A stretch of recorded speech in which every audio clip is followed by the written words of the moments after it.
میرا دل کرتا ہے کہ میں یہ حدیث نا لوگوں کی روحوں تک اتار دوں۔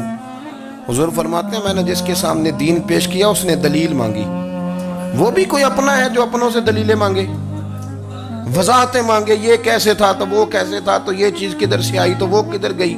آپ اپنوں سے دلیلیں مانگ رہے ہیں، آپ اپنوں کو کٹہروں میں کھڑا کیا ہے۔ حضور یہ نہیں فرماتے کہ دلیل تھی کوئی نہیں، فرمایا جس نے مانگی میں نے دی دلیل، اور لوگ دلیل دیکھ کے مسلمان ہوئے۔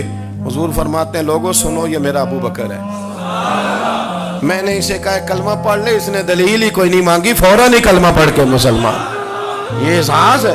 یہاں تو تھک گئے لوگ اپنوں کو دلیلیں دیتے، وہ جی ویسے کیسے تھا تو ایک بندہ یہ کہہ رہا تھا تو دوسرا، کہنے دے جو دنیا کہتی ہے، تو اپنی بات کر، تو بتا تو کیا کہتا ہے، اپنی رائے بیان کر، تیرا نظریہ کیا ہے، تیرا ذوق کیا، تو چھوڑ لوگ کیا کہتے ہیں، اپنی بات کر۔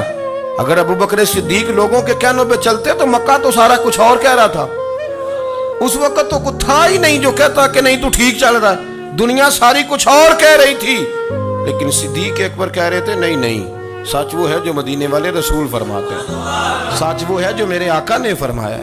اپنی زندگی میں انہوں نے بتایا لوگوں کو کہ دین کا مزہ لینا ہے تو پھر ذرا غلامی کر کے آتا ہے، پھر ذرا پورا پیار کر کے آتا ہے، پھر پوری محبت دے کے پھر غلامی کا مزہ۔ حضرت اسماء بنت ابی بکر صدیق فرماتی ہیں کہ نبی پاک صلی اللہ تعالی علیہ وسلم نے حرم شریف میں داخل ہوئے، ایام مکہ میں، مکے کے دن تھے، حضور حرم مکہ میں داخل ہوئے، کافروں نے، ابو جہل نے پہلے سے سازش کی ہوئی تھی۔ جیسے ہی حضور اندر داخل ہوئے تو شور کرنے لگا، کہنے لگا یہ تمہارے بتوں کو برا کہتے ہیں اور تمہیں شرم نہیں آتی، یہ تمہارے معبودوں کو گالی دیتے ہیں، معاذ اللہ یہ برا کہتے ہیں، میں خیال نہیں آتا۔ لوگوں کو اشتعال دینے لگا، لوگ مختلف جگہوں سے اکٹھے ہو کے حضور کے گرد جمع ہو گئے۔ آپ نے کہا ہے کہ بت جھوٹے، حضور فرمانے لگے کہا ہے۔ آپ نے کہا ہے کہ یہ کچھ نہیں کر سکتے، فرمایا کہا ہے۔ آپ نے کہا ہے یہ کوئی نفع نقصان نہیں دیتے، حضور فرمانے لگے کہا ہے۔ رسول کائنات صلی اللہ علیہ وسلم سے جو سوال پوچھا حضور نے بیان کیا، چاروں جانب سے وہ نبی کریم پر ٹوٹ پڑے، معاذ اللہ، مارنے لگے۔ حضرت صدیق اکبر گھر میں بیٹھے کھانا کھا رہے تھے، کسی نے کہا ابو بکر وہ تو حرم میں حضور کو مار رہے ہیں، نہ سر پہ ٹوپی نہ پیروں میں جوتا۔ ابو بکر دوڑے، سر پٹ دوڑے، بھاگے۔ حضور زمین پہ لیٹے ہوئے تھے، وہ تکلیف دے رہے تھے۔ حضرت صدیق اکبر نے 2 کو پکڑ کے ادھر پھینکا، 4 کو ادھر پھینکا، 5 کو ادھر پھینکا، ایک جملہ بار بار زبان سے کہتے، ظالمو انہیں مارتے ہو جو تمہاری نجات کا سامان لے کے آئے، انہیں تکلیف دیتے ہو جو کہتے ہیں اللہ میرا رب ہے، انہیں مارتے ہو، شرم نہیں آتی۔ اب انہوں نے حضور کو چھوڑ کے تو جناب صدیق اکبر کو مارنا شروع کیا۔ حضرت صدیق اکبر، عقبہ بن ابی معیط، عتبہ اتیبہ، ان کے ہاتھوں میں جوتے تھے۔ آج کل جوتے وہ نہیں ہوتے جو اس زمانے میں تھے، جوتا ہوتا تھا لکڑی کا، کھڑاؤں کہتے تھے، وہ جوتے پکڑ لیے اور جناب صدیق اکبر کے سر پہ مارنے شروع کیے۔ سر پہ جوتے لگ رہے ہیں، لگتے جا رہے ہیں، خون بہتا جا رہا ہے۔ حضرت صدیق اکبر نے بازو کھولے ہوئے، بے ہوش ہو کے گرے۔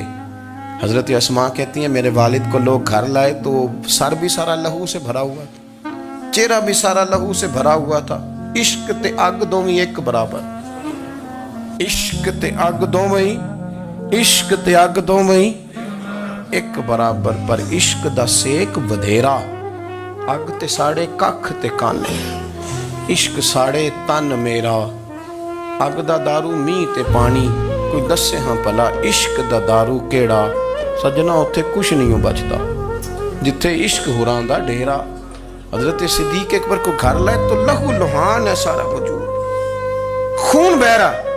جناب اسماء کہتی ہے میں نے سر پہ ہاتھ رکھا، دیکھوں کہاں کہاں میرے والد کو، میں رو رہی ہوں، میں نے سر پہ ہاتھ رکھا تو کہتی ہیں بال بھی میرے ہاتھ میں آ گئے اور سر سے چمڑی بھی اتر کے میرے ہاتھ میں آ گئی، گوشت بھی سر سے اترنے لگا، سارا سر ان کا مار مار کے انہوں نے نازک بنا دیا، نرم کر دیا۔